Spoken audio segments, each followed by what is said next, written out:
Thanks for coming, everybody. We're going to get started now, and I am pleased to introduce Michael Berkowitz, President of 100 Resilient Cities.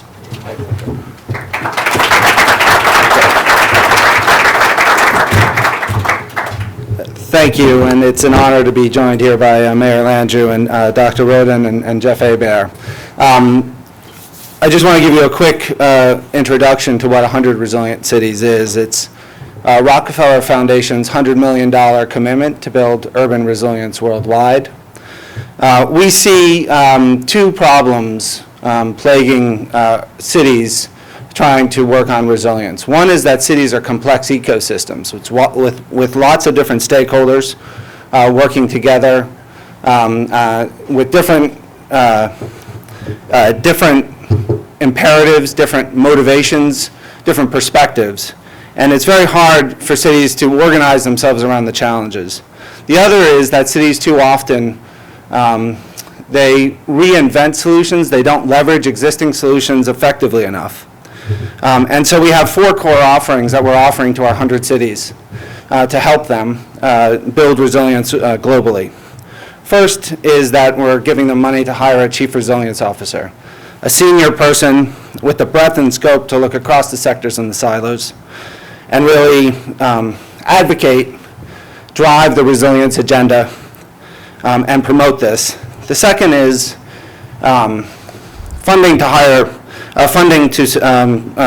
support the development of a resilience strategy. The third is access to a platform of services and resources.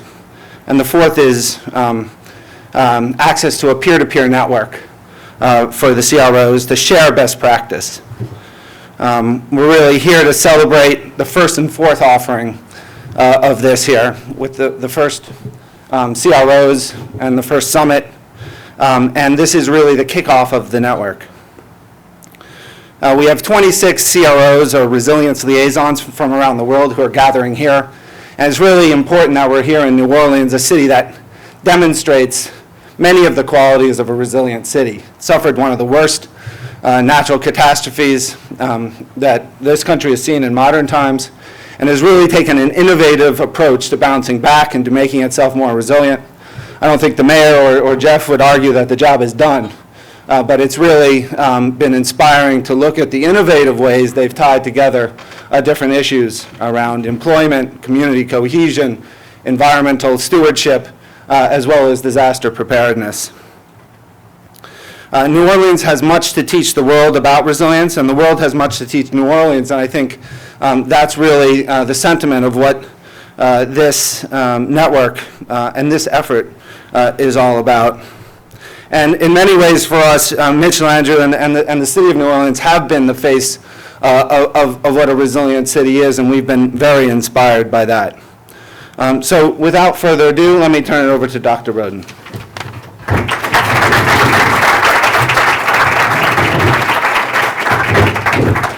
Thanks so much, Michael. It's hard to believe that at this time last year there wasn't a single chief resilience officer anywhere in the world. And so it's a testament to you and the team you've built and the thousands of hours of sweat and tears, maybe, that you've spent, that we can come together today and share such amazing success stories as we've been hearing. I want to give Michael and Brian Alipper and Andrew Salkin and all their colleagues a big hand.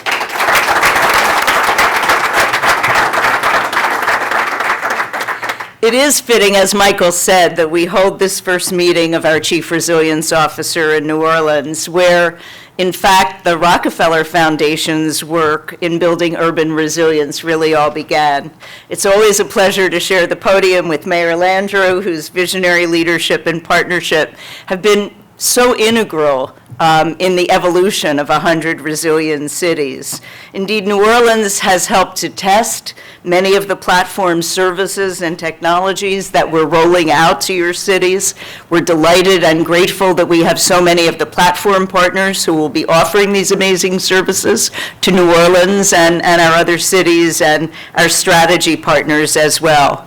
Let me give you just a few examples of the kinds of services that will be available for cities. Louisiana, as you know, of course, as the press knows well, is losing an acre worth of land every hour, much of it in wetlands that protect the coast from catastrophic storm surges. Before and after Hurricane Katrina, New Orleans struggled to restore its wetlands, which has implications not just for flooding, but also for health and crime rates and poverty in many of the most vulnerable and affected communities.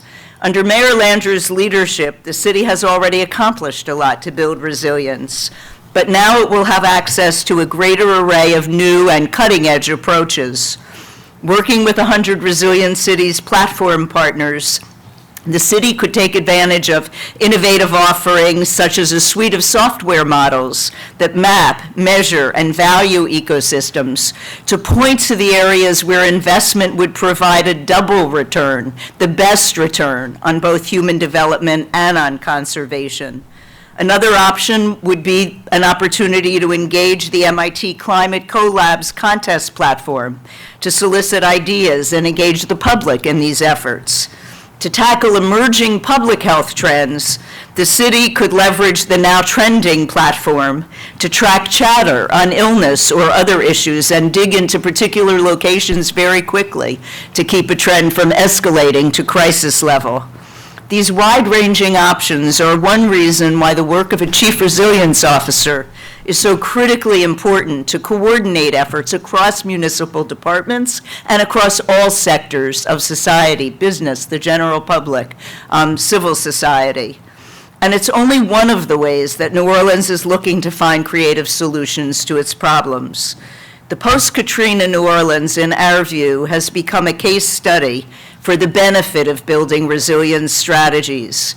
But it's certainly not the only city in the world facing challenges, as nearly 800 applications from 6 continents around the world to participate in 100 Resilient Cities have clearly shown us. Crisis has become the new normal. Because of the triple threat of urbanization, globalization, and climate change, a week doesn't go by in which we don't have some kind of disturbance to the normal flow of things somewhere in the world. A cyber attack, a new strain of virus, a structural failure, a violent storm, a civil conflict, or an economic blow, a natural system threatened. And it seems as though once the emergency subsides, another shock or stress pops up somewhere else. Tackling these problems individually through siloed approaches, which is our 20th century model, is no longer sustainable, and it will not be sustainable in the 21st century.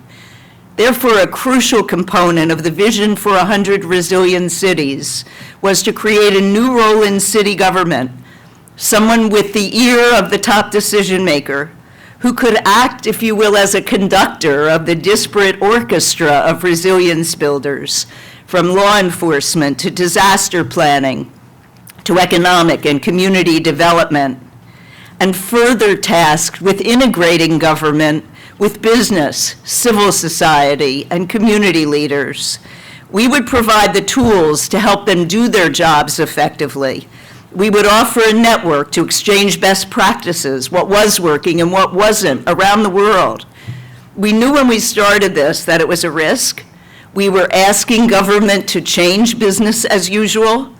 We were asking them to put their vulnerabilities, their problems, their weaknesses on full display, and then build a real strategy to prioritize and address them. But we knew that the rewards could be great. We hoped that we had something special, but we didn't know how special because we didn't yet know all of you, our Chief Resilience Officers. And so, as over the last weeks and months, we've learned your stories, stories of activism, stories of leadership, stories of personal resilience. You come from so many different backgrounds. Some of you are technicians, other politicians. Some of you are experts in building codes. Others are experts in community engagement. Some of you have been in city government for your entire careers, while others of you are brand new to public service. You serve cities of all different sizes across many continents, facing an astonishing array of challenges: earthquakes, flooding, eroding tax bases, erosion of cultural identity, traffic congestion, water scarcity, and more. But what unites you is that you are now in the vanguard of urban thinking. You are pioneering an entirely new approach for the 21st century. Because of you and this network that you now represent, you are building bridges across political, ideological, and cultural divides, across East and West, across North and South.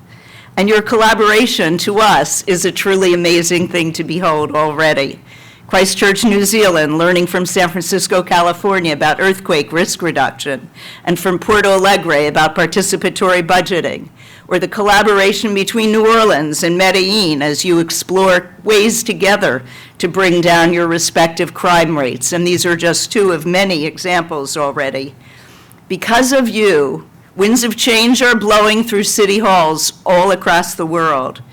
Because of you, poor and vulnerable communities who in many cities may not have had a voice inside City Hall are getting their concerns heard and their needs met. Because of you, we are moving beyond the 3 R's, important 3 R's, of readiness, responsiveness, and revitalization to add a 4th R, and that is return. Return on the investment for building resilience. Return in the form of more benefits for each investment, in the form of more streamlined services and stronger safety nets. Returns in the form of greater collaboration and partnership between the public sector and the private sector. We call this the resilience dividend, and as you know, that's the title of my new book. We've seen it in Boulder, where a mix of public and private funding to build infrastructure for flood protection has also yielded new bike lanes, new recreation areas, and new transport routes. We've seen it in Surat, India, where installation of surveillance cameras as part of an anti-terrorism effort in response to the bombings in Mumbai have made women feel safer now walking in the streets. We've seen it in Christchurch, where the mayor has used the earthquake rebuilding moment to promote a more participatory democracy. These are the kinds of innovative thinking and solutions that we need to replicate around the world and build from. It doesn't happen overnight, but we are well on our way. Over and over again, the innovative thinking that we're seeing among you, our chief resilience officers, is beyond what we ever could have imagined. You aren't simply sharing best practices anymore, as we saw yesterday. You're inventing entirely new ways to create solutions. Began with the agenda workshops, many of them I attended, but I have to say I also heard it in that cities from random strangers on the street. It's clear to me that we have touched on something that really has excited the imagination of many. If this is working already, and we have good reason to believe it is working because of all of you. And it's important to remember that while there are 25 or 26 of you here today, in 3 years there will be 100. You are the pioneers in this work, and I'm grateful that you have taken this leap of faith with us. I'd now like to turn this over to Mayor Landrieu, who's been such an amazing partner, to introduce the newest member of our Chief Resilience Officer family. Mayor?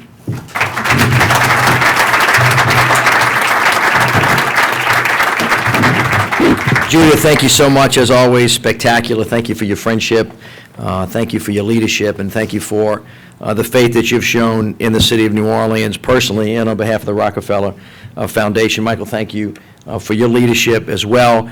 Brian, thank you very much for your help. And we have my Chief of Staff here, Brooks Smith, who's been working on this from the beginning. Our Deputy Mayor and Chief Operating Officer, Andy Copeland, is with us today as well as some other staff members. And of course, I thank them. And it's great to see all of you. And we love having you in the city of New Orleans. You know, as we come here today, we reflect on the growing demand for innovation and resilience to actually come from cities.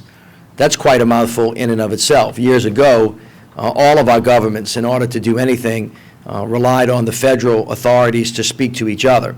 What's happening all over the world is that cities are becoming the hubs of innovation. Cities are things where people are getting things done. And the city of New Orleans, in my humble opinion, has become this nation's most immediate laboratory for innovation and change because we had to.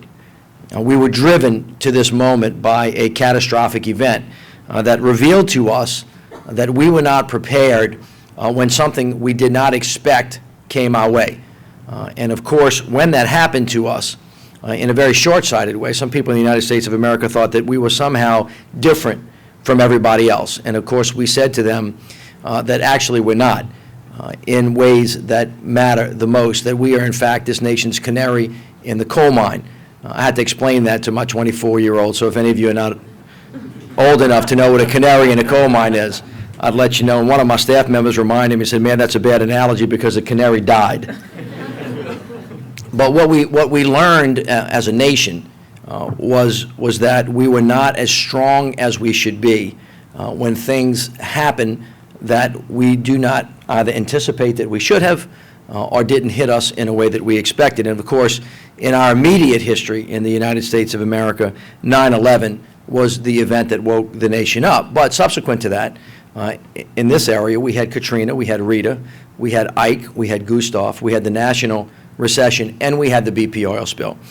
And what we learned was that we were not prepared to respond. We were not prepared to organize a quick rebuild or a quick recovery, and we had to do those things. But the further we got away from it, what we realized is what we should have known to begin. And if you're not resilient, if you are not strong, if you don't have networks that bind you together, if you don't have neighborhoods that help you stand up, if you don't have families available to help you recover, if you don't have the technology necessary, then the opportunity that you're going to have to recover, to respond, to rebuild is really going to be exponentially worse. And so what we learned was the thing, which is that we have to be stronger.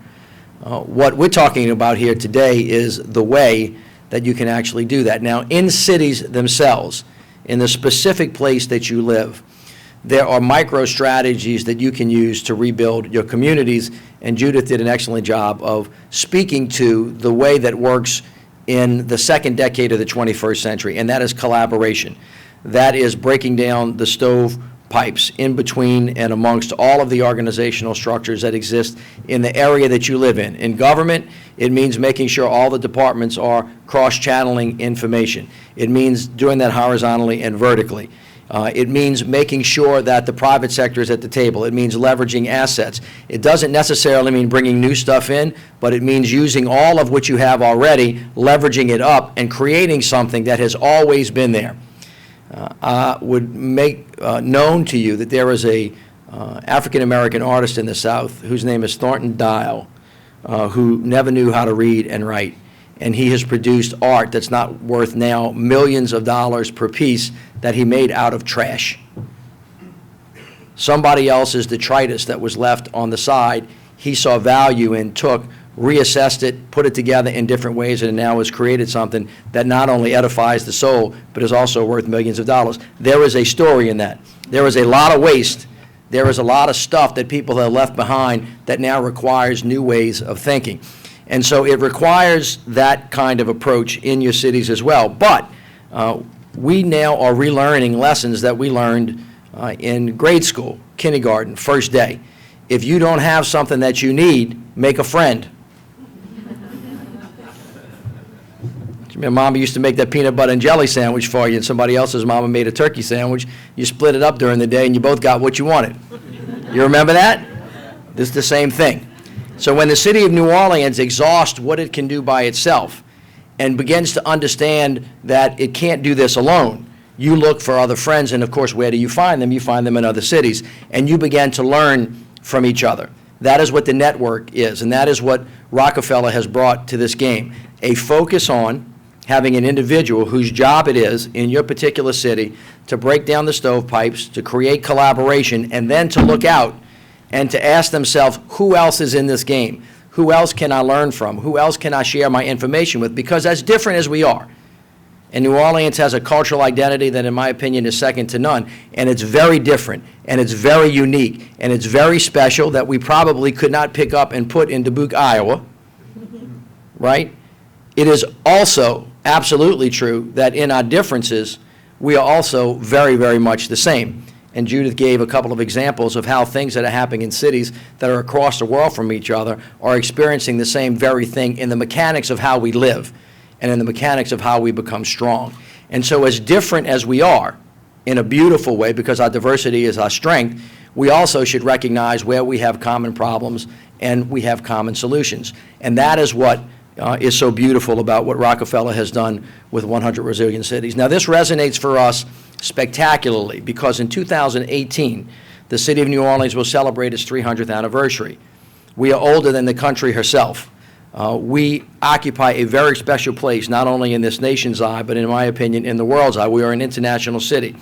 And we have been spending time as a people producing products that will have us ready for 2018. In other words, we want to use that as an organizing event. And so as the mayor, I have called the city into communion, into purpose, whether it's the school system or the folks that are building the roads and bridges or the folks that are building the port or the folks that are rebuilding the coast, and said, what are you going to do between today and 300? So on that day, we reveal to the world the new New Orleans. And we can't get there unless there's a new way. And the Chief Resilience Officer is going to help us produce that as well, because as Judith said, 3 years from now, this room, 26, will be 100. And this network and the strength that we're able to produce for each other and the intellectual capital and the creativity, so long as you all keep talking to each other, keep sharing, you will create a virtuous cycle of unbelievable innovation and success.